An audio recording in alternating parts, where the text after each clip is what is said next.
What tools should you use to track your net worth? How do you track fluctuations in the market value of your investments and other assets? And is it ever a good deal to get a credit card that comes with an annual fee? We'll answer these questions and more on this, the 114th episode of the DoughRoller Podcast. Welcome to the DoughRoller Podcast, where the best thing money can buy is financial freedom. We help you make more, spend less, and invest the rest. And now your host, Rob Berger. Whether you're just starting out, buried under a mountain of debt, or well on your way to financial freedom, this is the podcast to help you take your finances to the next level. Hey, everybody. Hope you're having a great day. Welcome to the 114th episode of the DoughRoller Podcast. As I've kind of gotten into the habit now, this podcast has really been created by all of you based on some of the great emails that I receive.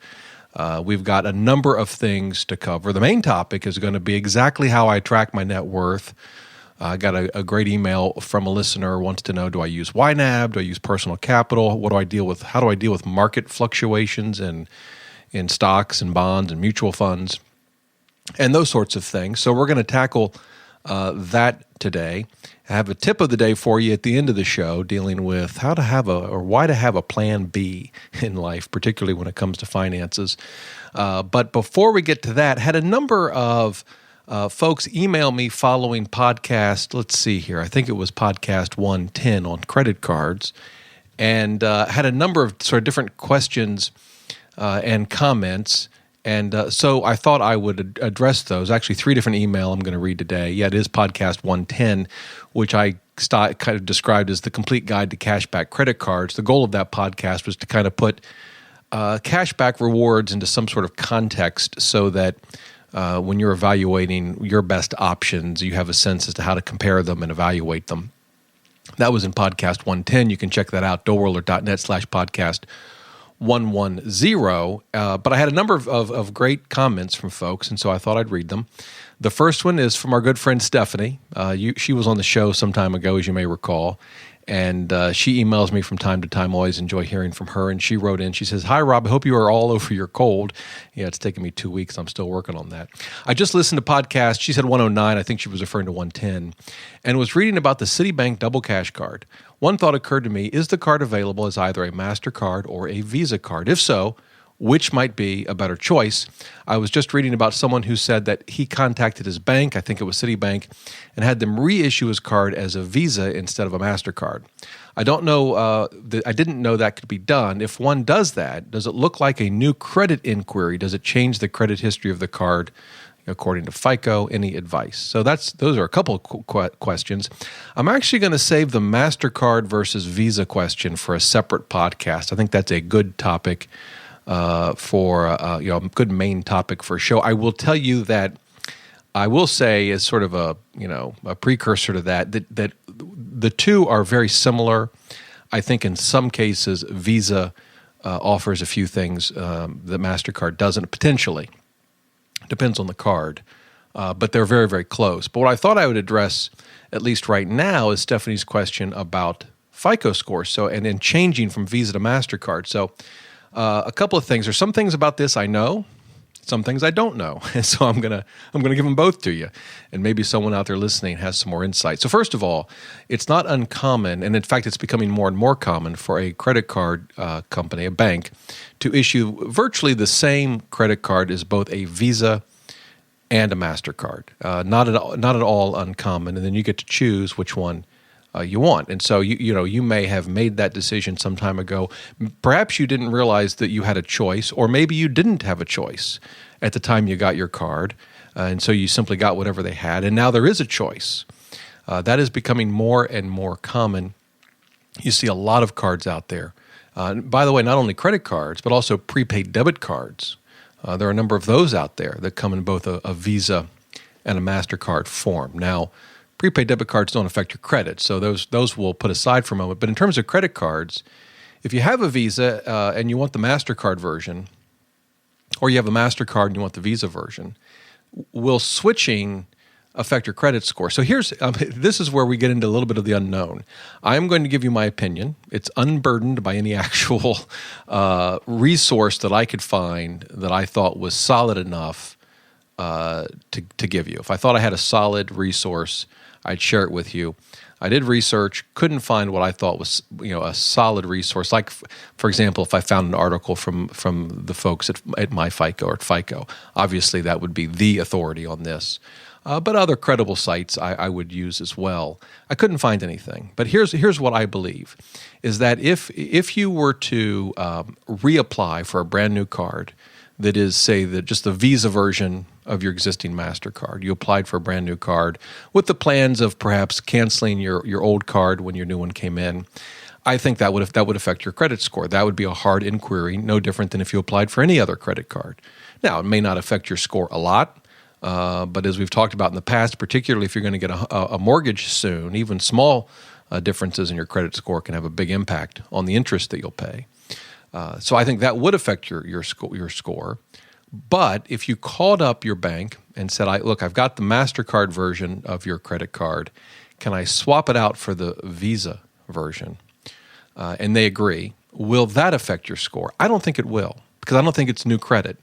I think they're simply reissuing you a card that's identical to what you have, that's simply using a different payment network. Now, as a practical matter, you may say, "Well, Rob, there doesn't seem to be much difference to applying for the new card and then getting rid of the old one on the one hand, and calling up your bank and asking them to switch it on the other." And you're right, there isn't a whole lot of difference, except that I think the credit card, the bank effectively can process that change differently if you call them first. So, excuse me.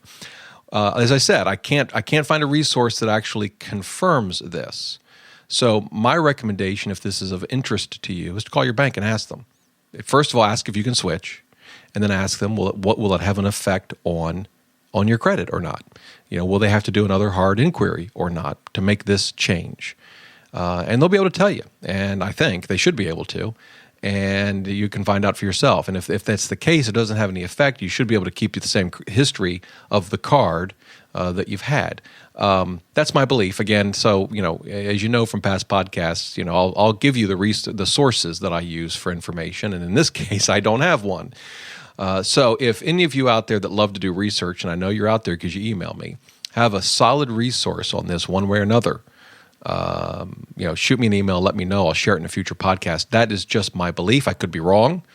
That's why, among other things, I would recommend calling your bank and asking them, and seeing if you can switch. So I suspect that you can, although I've never done it. So I don't have any personal experience. But that is my best answer to Stephanie's question. Like I said, I did try to do some research on this. I didn't just fire up the old podcast machine and just give you my off-the-cuff response. I did look for a more concrete answer to Stephanie's question. So far, can't find it. Maybe one of you can. So that's her question. That's my best answer, and maybe I'm sure someone out there can do better than I can. So if you find a more solid answer, shoot me an email. Okay, the next email comes from Preston. He says, "Hi, Rob. Thanks for creating a truly helpful show. I've enjoyed learning investing concepts at my own pace through listening to your podcast. I've just listened to your credit card podcast, episode 110, and I think you had good thoughts on the cashback strategy for credit cards. However, I think the associated annual fees with these credit cards were either glossed over or not talked about. I'm always hesitant to sign up for a new card that has an annual fees because depending on how much it is, it can really take a bite out of that advertised 2 to 5% cashback return. Also, you said you had a few cards you rarely use, such as the Southwest Rapid Rewards. Don't they have annual fees? That kind of affects the bottom line of the cards you are getting cash back on, right? I have like 20 other questions about random topics, but I'll not bother you with them just yet. Anyway, great show, and thanks again." Well, Preston, you are absolutely right. I did gloss over and or not talk about the fees of the cashback credit cards. I think I did allude to the fact that the Citi Double Cash card doesn't have an annual fee. But beyond that, I really didn't talk about annual fees. And Preston, you are absolutely right. It's something you should consider when you decide to get a cashback or any other sort of rewards credit cards, or any credit card for that matter. You need to determine if the rewards that you may earn are worth the fee, if there is one. And so absolutely, I should have mentioned it. I didn't. Thanks for bringing it up. I think it's a very good point. And frankly makes the Citi Double Cash card all the more appealing, because I can tell you that my Venture card, for example, does have an annual fee. And so at this point I'm looking at this. I haven't made the switch yet, but I'm thinking, well, what's the advantage of the Venture card at this point? If I can get effectively 2%. You got to keep in mind, if you listen to podcast 110, the Citi Double Cash card is not technically a 2% card. It is if you pay your bills, because the way it works is you get 1% when you make the purchase, 1% when you pay your bill. So if you're paying your credit card bill, whether all at once, month to month, or over time, you'll eventually earn 2%. I pay out my credit card bill in full every month, so I would effectively earn 2%. The first 1% when I make the purchase, the second 1% when I pay the bill, say a few weeks later or a month later. So a great deal. But yes, you got to factor in the annual fee, and so thanks for bringing that up. In terms of my airline cards, it's a great question. So the way most of these cards work, and I'm pretty sure this is true with Southwest Rapid Rewards and United and so on, is they typically waive the annual fee the first year. And then on top of that, you get a pretty nice bonus when you sign up, assuming you use the card enough. They have different requirements, usually different spending requirements in the first 3 to 6 months. And if you meet those, in the case of the Southwest card, I got the equivalent miles for 2 free tickets. Now that's a deal they run from time to time. Normally, you get enough for 1 free ticket. But a couple times a year, they do a special. You get enough for 2 free tickets. That's when I signed up. And so that raises the question, how long am I going to keep these cards? And the truth is, Preston, I may not keep them beyond the first year because of the annual fee. I will tell you one thing. This doesn't apply to Southwest. But for some of the others, one of the benefits of the card is that if you charge your tickets with the airline's card, your bags fly free. Now, with Southwest, you get, your bags fly free. I think it's up to 2, but, they fly for free anyway. So that's not that's one of the benefits of flying Southwest. But for United, for example, if my wife and I are traveling and we have to check a bag each because, we just can't, they're too big to carry onto the plane, having that card can save us $50 each way, $100 round trip. So all we need is one trip a year where we can use that benefit, and the card pays for itself. So I kind of look at all of those different things in deciding whether to keep the card or how long to keep the card. But absolutely right, those annual fees can add up quickly, and so you should consider them in making the decisions that are best for you. And Preston, appreciate you pointing that out. And as I mentioned to Preston in my return email, please feel free to ask me those 20 other questions on random topics that you've got. Love to get those emails and to respond to them both, in a reply email, but here on the show as well.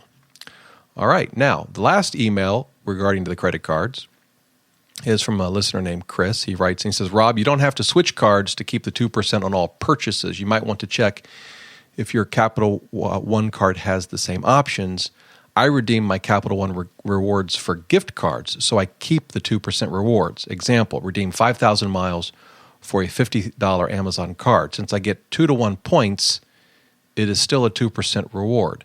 Amazon, Walmart, Sam's, Bass Pro, etc. cards are as good as cash to us since we use them for items we'd be purchasing anyway, like for gas, food, Christmas presents. Amazon now lets you store gift card numbers in your account, so it is very convenient. Keep putting out great shows. Thank you. So let me kind of explain what Chris is talking about. So with the Venture card, this is the card I use. I get 2 miles for every $1 spent. And now then the question is, well, how much are the miles worth? Well, normally they're only worth a penny each if you spend them for travel. And I think I've mentioned that in the past. If you use them to erase, they call them the purchase eraser, because you can use them to, basically to apply as a credit on your account. But if you use them for non-travel related expenses, they're only worth half a penny, which would effectively make them a 1% card. So, but in his example that Chris said, he's like 5,000 miles. So let's assume you put $2,500 on the card. You get 2 for 1 mile, so you'd have 5,000 miles. You can then use that 5,000 miles to purchase, in his example, a $50 Amazon card. So it works out to a 2% reward card, right? Because you've put $2,500 on the card, and that generates 5,000 miles, and you can use that for a $50 Amazon gift card. So if you do the math, it's 2%. I did not realize you could use the venture miles for gift cards and still effectively keep the 2%. So that's terrific. That's another way to use it, as Chris pointed out, and it's worked well for him. And I'm not personally a big gift card person. I use them every now and again, but I probably wouldn't use the Capital One card that way. Like I said in the past, we have enough travel to cover all of the miles we earn. But in Chris's case, it works out great, and it's another option for you to consider. So, Chris, I appreciate you pointing that out. You learn something new every single day. Okay, so now on to the main topic. This actually comes from yet another email that I want to read to you. This comes from a listener named Mike. And Mike writes in, he says, I'm a big fan of your show and just recently listened to a podcast where you mentioned using YNAB, that's You Need a Budget, and Personal Capital. I am a fan and user of YNAB. Here is my question. Do you add all of your assets and accounts to YNAB? And if so, how do you update them? For example, manually each month? What if the value of the account goes up or down with no deposits because of market fluctuation? I understand this is captured in Personal Capital, but do you also capture it in YNAB, or do you just use YNAB for spending and tracking and Personal Capital for tracking investments? Overall question, I guess, is how do you calculate your net worth between the two applications? Thanks, Robin. Keep up the great work. Your podcasts have really helped me tackle my finance world. Well, Mike, thanks for the email. And it's a great question. I do use both YNAB and Personal Capital. They're two of my favorite tools, as longtime listeners know. And so I thought, well, this kind of gives me an opportunity to give you a little more insight, at least in how I sort of monitor and track my net worth. It doesn't necessarily mean it's the right way for you. Maybe it is, maybe it's not. So I thought I'd kind of walk through what I do, including the tools that I use and how I deal with market fluctuations, because to Mike's question, obviously stocks and bonds, mutual funds, ETFs, they go up in value every day that the market is open and on a monthly basis. And actually what I have found is as your investments grow over time, the market fluctuation will have far more impact on your net worth from month to month than your actual contributions to these accounts. As you have more money to invest, boy, I tell you, the amount you can lose or gain in a single day it can get quite large. I mean, I guess it's all relative. So, for some people, I don't know, with a lot of money, maybe they have fluctuations that are six figures, believe it or not. That's not me.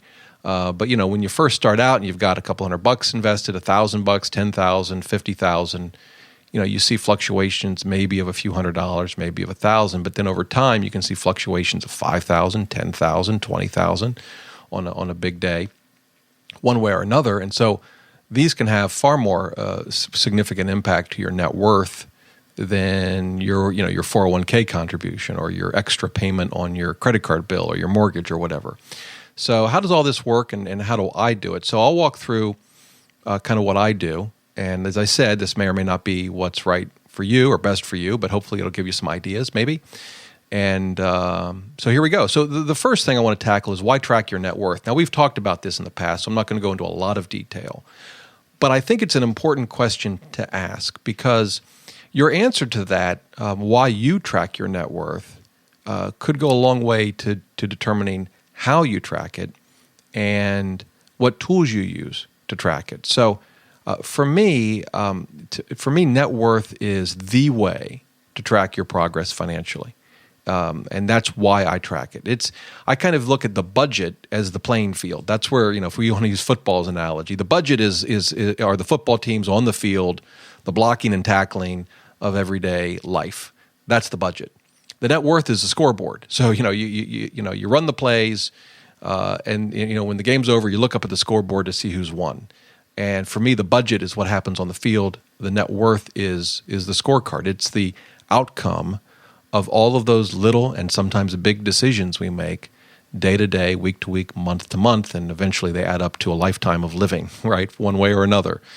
And they all get reflected in the net worth. So for me, the net worth statement or balance sheet, if you will, it's the scoreboard. It's the way I measure our progress financially.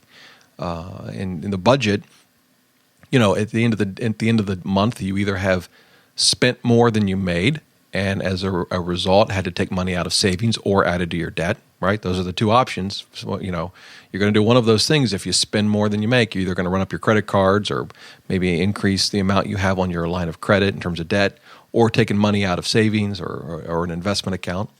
Or if you've made more than you've spent, then you've increased your net worth, either by taking that extra cash and putting it in savings in some way, adding it to a 401k, adding it to an IRA, or paid down debt, reduced your credit card debt, reduced your mortgage, your car loan, your school loan, so whatever, right? I mean, that's just the basics of effectively double entry accounting. I mean, that's how it works. And so your budget, again, is the playing field. That's where all the action takes place, but the net worth statement is the scoreboard, and that's why I track mine. It shows me the progress that I've made month to month, year to year. Now, I will say that there are other reasons to track your net worth. For example, if you want to get a business loan, they're going to want a personal financial statement. And if that's the reason you're creating a balance sheet effectively, you might create it differently. Right? Now, I'm going to talk a minute about what to include on a balance sheet and what I include, what I don't include. But if I were preparing one for a business loan, I would want to create one that literally lists every asset that I own, right down to the clothes and the furniture, everything.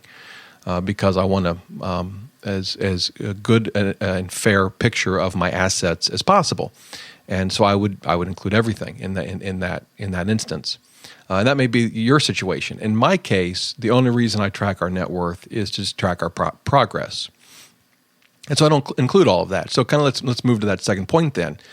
Excuse me, still fighting that cold. How to track your net worth. What do you include in the net worth statement? What don't you include? Again, part of this is going to depend on why you're preparing it. But for me, as I said, I just want to track our financial progress. So, of course, a personal financial statement or balance sheet is going to have your assets and your liabilities. On the asset side, I only include those assets that over time go up in value, that appreciate. So what does that mean? Well, I'm going to include all of our investments, whether it's a retirement account, such as a 401k or an IRA, a taxable account, doesn't matter. I'm going to include all of that. I'm going to include what cash we have. Now, you may be saying, wait a minute, doesn't cash depreciate? Well, not kind of, but not really, right? $100 today is $100 tomorrow. Now, it may not have the same purchasing power, but I include the cash. I include real estate. We know that in the short term, real estate can go down, but over the long term, it appreciates. I do include precious metals or coins. I don't have a lot of it.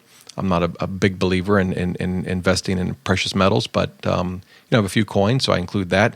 I think it's fair to include collectibles, if they have value. Maybe you have high-end art, for example, or coins, stamps. I mean, there's a lot of different things that folks collect. I think it's fair to include those. But there's a lot of things that I don't include.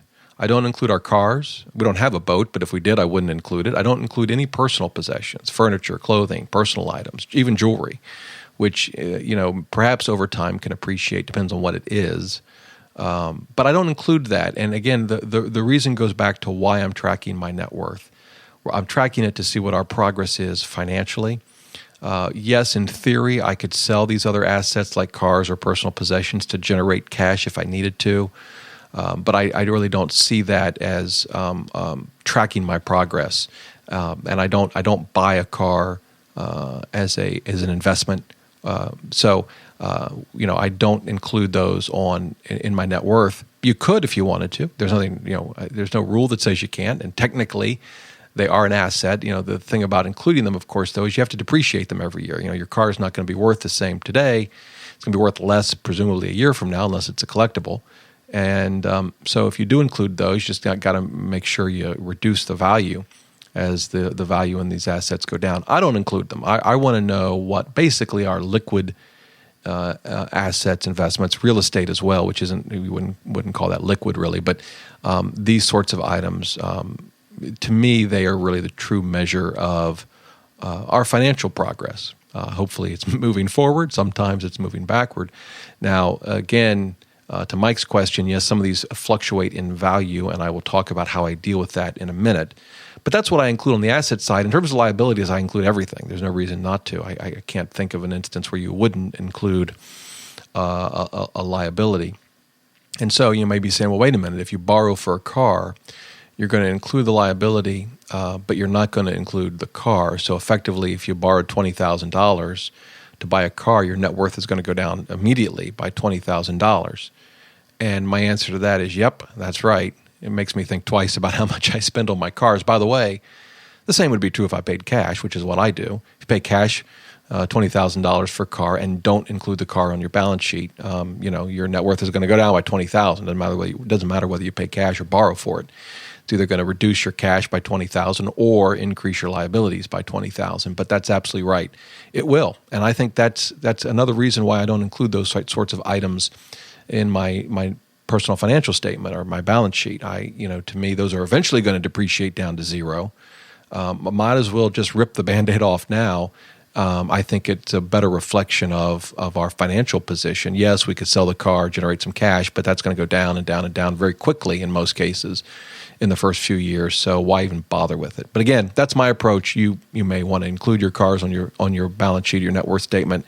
Perfectly fine. It's just not what I do. So that's kind of how I track my net worth, or I should say, the assets and liabilities that I include in our net worth statement. Now, let's deal with market fluctuations. How do I deal with that? Because as I mentioned, stocks and bonds go up and down, mutual funds go up and down, real estate changes in value. So what do I do with that? We're going to get to the tools in a minute, but just more from a sort of high-level perspective. So for me, on the stocks, bonds, and mutual funds, I guess if you were in the financial world, you'd say I mark to market, which means, I just take whatever the value is on the date that I'm creating my personal financial statement. So for me, it's monthly. And so if the value of my investments have gone up over the last 30 days, then that will be an increase in my net worth. And if they've gone down, it'll be a decrease. I think that's, for me, the only kind of reasonable approach. I take the value of the assets on the date that I'm creating the personal financial statement. Again, for me, it's at the end of each month. And I just let those fluctuations flow right through to my net worth statement. And as I said, as you're investing more and more, that's going to be the single biggest change typically on a month-to-month basis or even year-to-year basis in your net worth, and but that's okay. I think that's a good place to be. So that's what I do. On the real estate front, I just simply take the value in Zillow. They have that Zestimate. If you haven't seen that yet, you just go to Zillow.com, punch in your address, or if you're like everyone else, punch in your brother-in-law's or your neighbor's address or your best friend's address to see what their house is worth, and spy on them. But I just use the value in Zillow. Is it perfect? No. In fact, in my case, I think it's undervalued. Probably everyone thinks their house is worth more than Zillow says, I guess. But I'm pretty confident that in our case it is. But I use that value anyway for a couple of reasons. One is it's objective. I can remove my own bias, from the equation and just use an objective third-party source. And the other reason is, when you sell your house, particularly if you use an agent, and I assume we will someday when we sell our home, whenever that is, you're going to pay a lot in fees. So you're not going to keep the purchase price. You're going to have to give up probably 6 to 10%, depending on exactly where you live and other factors. And so when I look at the number that Zillow spits out for our home, I think it's roughly the net that we will walk away with. Not even then, it's probably a little low, but it's close enough. So again, I kind of go back to why I'm tracking my net worth, and it's to see my progress and my current the current situation. I think that's close enough. So that's what we do. What I do. I just use the Zillow estimate of our home value. And it does fluctuate from month to month, typically not a lot, but obviously as we've seen in the last number of years, real estate can go up or down very quickly at times, so it can fluctuate. But that's what I use on the real estate. And then, as I mentioned, the coins, I rarely update the value of the coins. I usually just use the price I paid for them. There are third-party valuation websites and books that you could use if you wanted to. Certainly if you own bullion, if you just own, American Eagle, silver American Eagles, or say gold buffaloes or those sorts of things, there's a ready market for those types of coins, so it would be easy to value. The thing there that I find though is it's labor intensive, and so I don't want to spend the time on it. Again, I have a lot. If you have a lot of coins, then it can really be labor intensive to figure out every single month the value of those coins. But you don't have to. You just maybe do it quarterly or once a year. I guess it depends on how significant those sorts of items are to your net worth. Again, in our case, I just have a few things and then nothing particularly valuable. But I have friends who have very valuable coins. It's more significant. So it kind of depends on your situation. But there are plenty of, as I said, third-party websites that you can go to and books that you can look at to get the value of the coins. The other thing to do is just go to eBay. Chances are the coin you own has been sold countless times on eBay, unless it's extraordinarily rare, and you could get a sense as to what they're selling for. And that would be a great way to value them. Heritage Auction is another one where you can look online at past auctions and see what they're selling for. So those are three examples of assets, your investments, your real estate coins. You may have others. My goal basically is ease, one, and two, objectivity. So obviously on the stocks, bonds, and mutual funds, there's clearly a market for those kinds of things. So that's very easy. And that's what I do for the others. And that's it. So that's how I deal with market fluctuations. More or less, they just flow right through to my net worth statement each month. Now, onto the tools, and Mike mentioned a couple of them. So let me kind of walk through basically the three tools that I use, and then I'll walk through the process I use, which is very straightforward. So the tools I use, one is a spreadsheet. I've done this for a long time. I keep my investments in a spreadsheet. I did that long before Personal Capital and YNAB existed, and I've just never. I just like that. It takes me probably 10 minutes, 15 minutes a month to update the spreadsheet. It helps me look at my asset allocation, and so that's the first thing. I use a spreadsheet. Personal Capital, I do have my net worth in Personal Capital. So you can connect your investment accounts, you can connect your bank accounts, you can connect your credit cards, and I was able to connect my mortgage. So it's updated automatically. When I pay the bill each month, my mortgage, it brings the balance down a little bit. So Personal Capital updates that automatically. I have a couple of accounts that are manually entered in Personal Capital. I think really just one, actually, that I can think of. I just update that manually once a month, very easy to do, and I can see my net worth. I don't keep my coins on there, but again, that's not a very significant, it's really insignificant, so that's not a big deal. And so I use Personal Capital, and it's worked out well for me.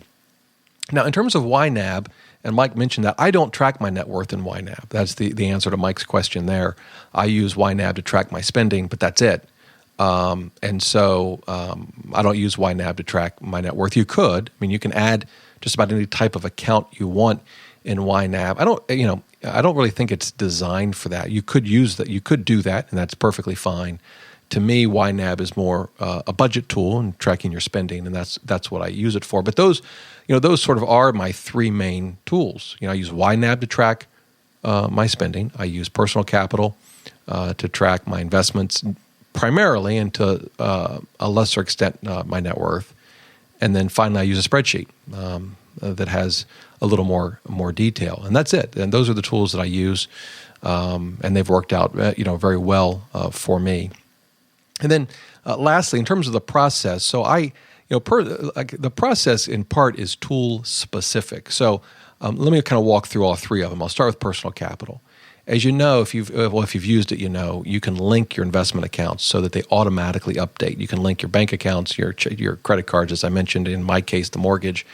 So all I have to do is log in, and it'll update all my accounts immediately. So because of that, I tend to check Personal Capital pretty regularly. They have an iPad app and an iPhone app, and so I can log in. Unfortunately, I can log in from just about anywhere. I might be better off if I checked all of that less frequently, but I can check it pretty much anytime I want. In fact, as I'm recording this podcast, I'm logging into my Personal Capital account to see just how much I've lost today, because today is I don't know what the market's like when you're listening to this podcast, but I can tell you that the day I recorded this podcast, which is about a week before I'll publish it, I'm recording this on September 29th, the market is down, not terribly, but it's down, and so I've definitely lost some money. Actually, one big item is Ford Motor Company is down almost 8% today. So that's the question there for me. I own Ford, so should I be scared or should I buy more? I'm thinking the latter. But in any event, I can log in and I can see everything. I can see my investments. I can see my cash accounts. They're broken out separately. I can see my credit card. So I pay off my cards in full every month, but I have a business card and a personal card. I can see both of those. I can see my mortgage. And I also include in here the value of my home through Zillow. And so then it calculates a net worth. The other thing I like about Personal Capital, they calculate what they call a financial sustainability index, which is basically how much monthly income your investments can generate in retirement. This is effectively what it is. There's a little more to it, but that's a nice feature. I can see that and so forth. So that's what I do with Personal Capital. Once you connect your accounts, it's really pretty easy. You just log in, and it takes a minute to update your accounts, and there you go. It's all there for you. So that's the first tool that I use. And by the way, you can check that out if you want at DoughRoller.net/PC. That is an affiliate link that will redirect you to Personal Capital. I do earn a commission if you sign up for Personal Capital, which is free, by the way, and link your accounts. So so complete transparency there. I do earn a commission. So want to let you know that. But anyway, that's one of the tools that I use, Personal Capital. And that's how I use it. In terms of YNAB, as I mentioned, I use it just for budgeting. To me, it's hands down the best budgeting tool out there. And one of the interesting things is, unlike, say, Mint.com or Personal Capital, you can't link your accounts to YNAB so that YNAB automatically sucks in all of your banking information and your spending or your credit cards. You have to do it manually. Now, the way I do it, it turns out it's very easy. I go to my checking account and my credit card. I download the transactions for the period that I'm covering. So usually I do this 2 to 3 times a month. So I'm usually downloading 1 to 2 weeks of transactions. That's very easy to do. And then I upload them into YNAB. All of that process takes maybe 5 minutes. And then once it's in YNAB, I can quickly categorize it. Some of it's categorized automatically. And I can see how much I'm spending and I can see the mistakes I've made that month in how I've handled my money. So that's what I do. I actually like the fact that I like the fact that there's some manual aspects of this process, but that I can do it very quickly. The reason is I found that when I was using Mint, and by the way, I think Mint's a great product, so please don't misunderstand me. I haven't used it in a while, but when I did use it, I thought it was a good product. I found myself kind of ignoring it because I didn't have to do anything. I'd log in, just see what the balance was. It automatically updated everything, and then I logged out. With YNAB, you're kind of forced to interact with your transactions a little bit. Not to the point where it's a pain to do, but enough so that you know what's going on in your spending. And I find that kind of helpful for me. So that's what I do 2 to 3 times a month. One of those times is at the end of the month. So today's the 29th of September. On the 1st of October, I'll make sure I've downloaded all my transactions through the end of September so that I can see my total spending for the month and then plan for the next month. So that's where I spend most of my time with YNAB. But as I said, I will update it a couple of times throughout the month. You can do it as often as you want, but I usually do it a couple of times so I know how my spending is looking for the month and how much I have to spend and all those sorts of things. But again, I just use it for spending. I personally don't use it to track my net worth, and so that's how I use YNAB. Now, the third tool, the spreadsheet, which, as I said, I've been using for quite some time, I do a couple of things there. So the first thing I have is I have all of my investments on one page in a spreadsheet. And I break it down between retirement accounts and taxable accounts. And then within the retirement accounts, I break it down. I have an inherited IRA, a SEP IRA, a rollover IRA. Of course, I have a 401k. I break those out, and then for each one of those accounts, simply list whatever investments I have. Pardon me, again, fighting this cold.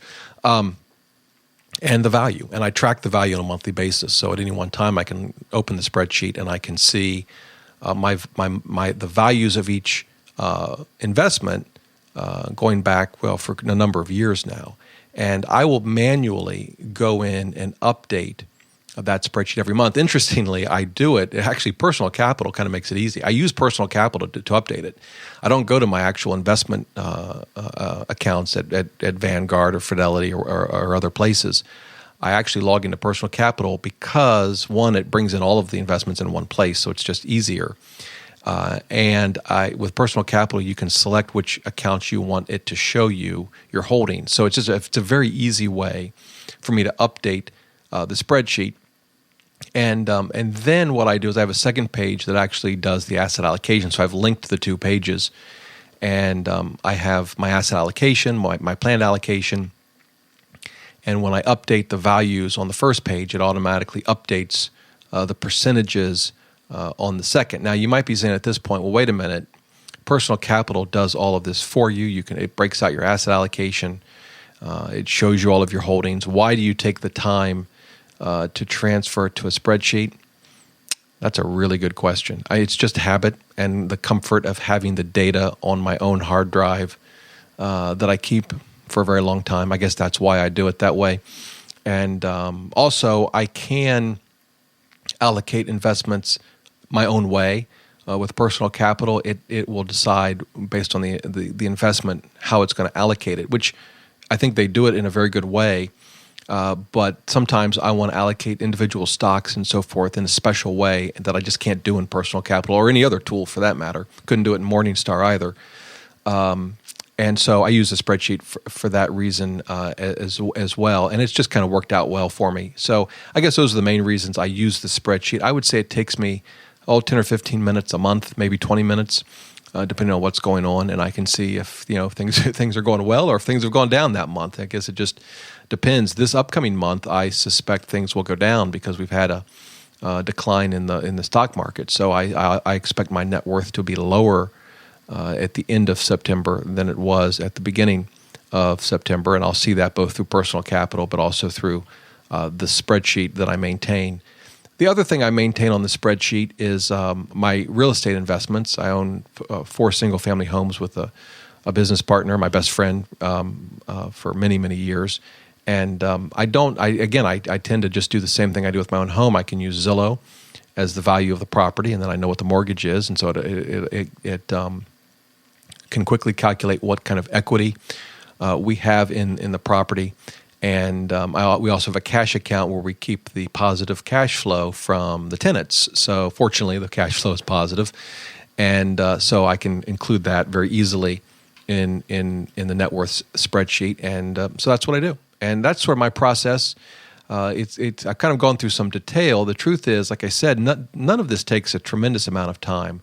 I would say if you add up all of the time, it's maybe an hour's worth of time in the month, probably. A half hour on the net worth and a half hour on the budget. The process has gotten down to the point where it's just very easy for me to do, and that's how I do it. And those are the tools that I use. And now over time, you collect all of this data. I'm looking at my net worth spreadsheet, and I can go back quite a long time, and it's kind of nice to do. It's kind of nice to see, hopefully, the progress that you've made, or maybe you've had some setbacks, but it's good to know where you stand. And so that's what I do, and I can go back quite a long time and kind of see the progress that we've made. And it's the other thing I'd say is it can be very motivational. So if you're, for example, trying to climb out of credit card debt or school loans, car loans, whatever, you might want to track just that debt separately and have a spreadsheet, or you could use Personal Capital, or you could use YNAB and see your progress each month. How much of the principal of the loans do you pay down? And sometimes when you're making progress, but it's slow month to month, it's hard to see the overall progress that you've made.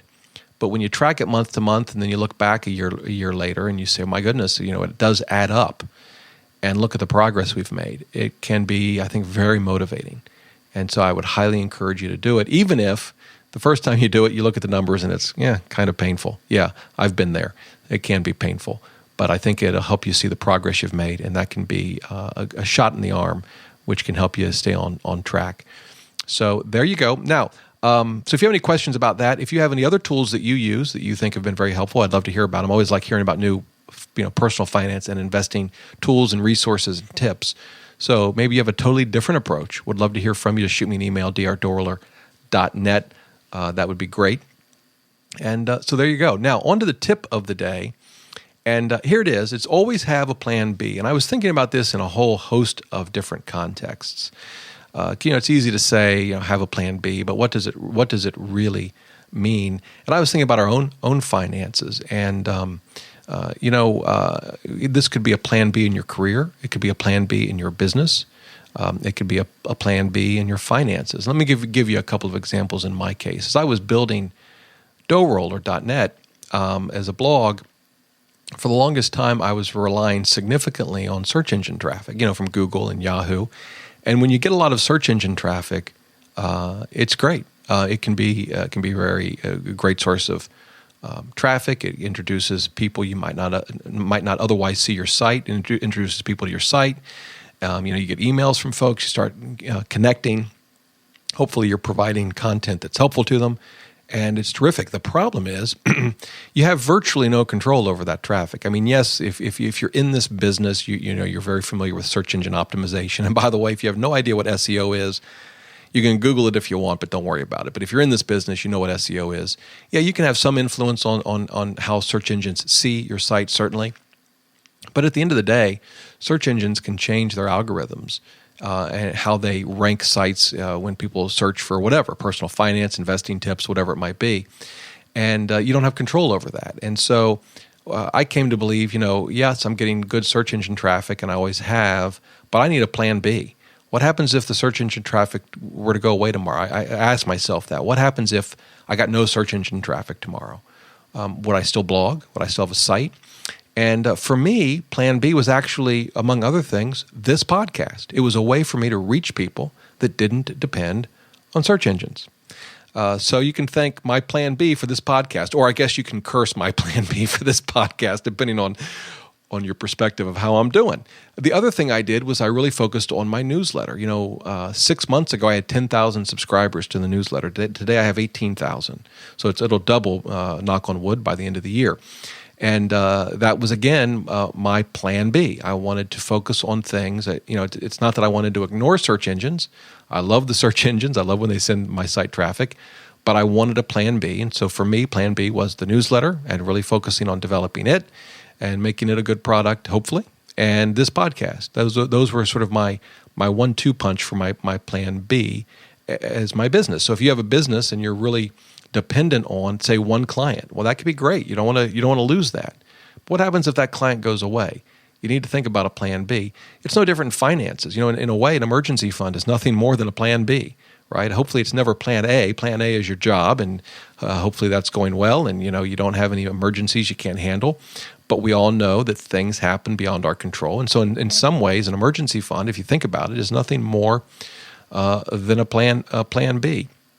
And as you think about financial decisions that you need to make, we've talked about some of them. For example, we talked about an individual getting an inheritance, and should you use it to save for retirement or pay off the mortgage. As you're making that decision, and it may not be all or nothing, you might do a little of both, but as you think about it, think about those plan Bs. What happens if things go wrong? What happens if I lose my job in a year? Will I have wanted to invest for retirement or pay off the mortgage? What if I get sick? I mean, we may not like to think about these things, but thinking about a plan B can go a long way to helping you make difficult personal finance decisions. I'm going to have more about this because, let me just look up that podcast so I get the right number on the inheritance.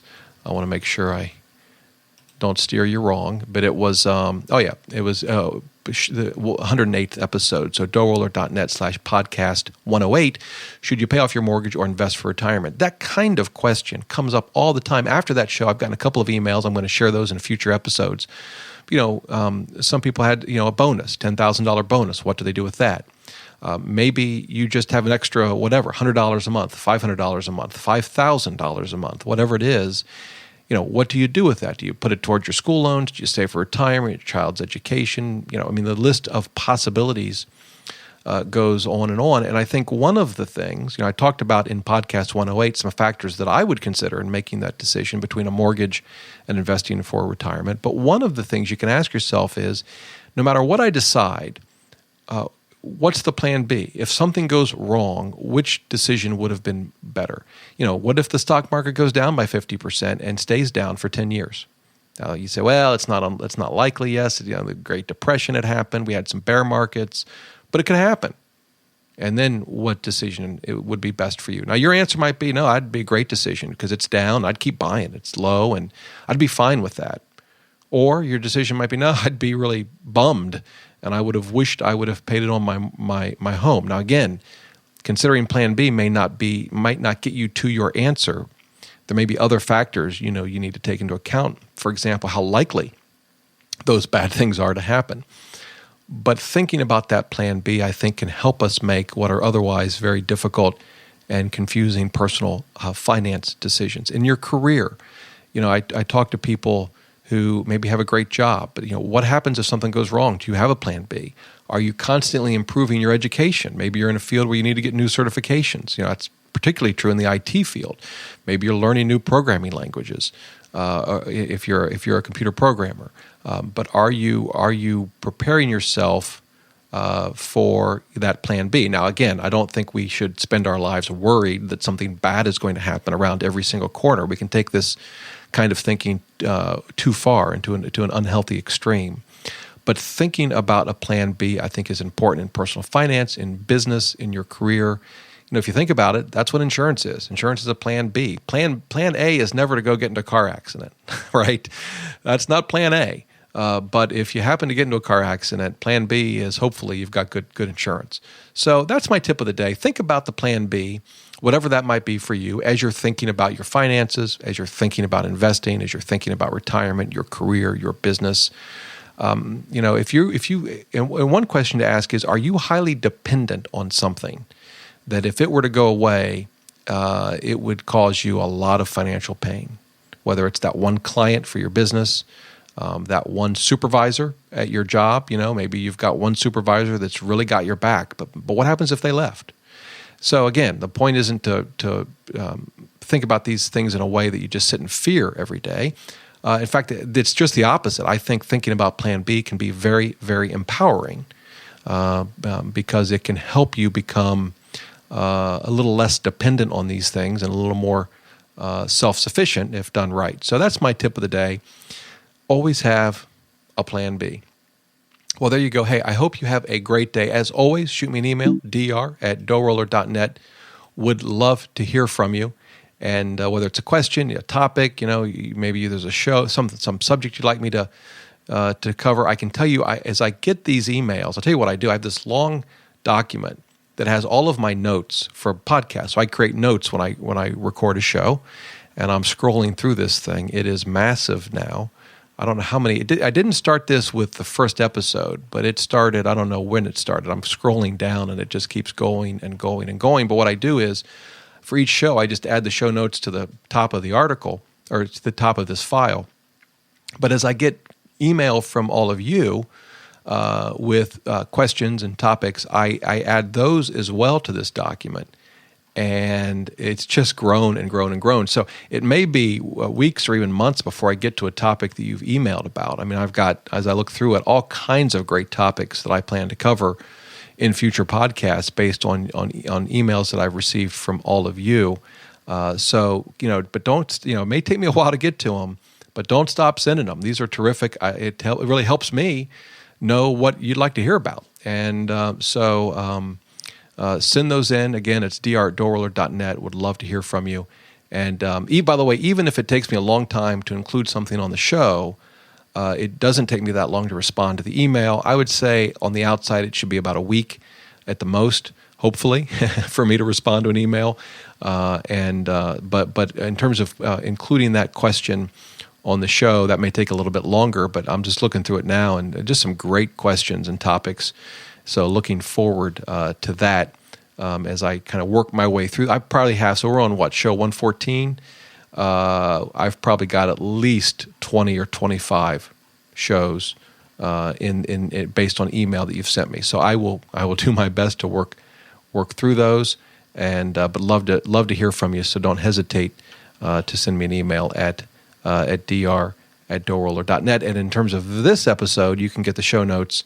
As always, just go to DoughRoller.net/podcast 114. Hey, until next time, remember, the best thing money can buy is financial freedom.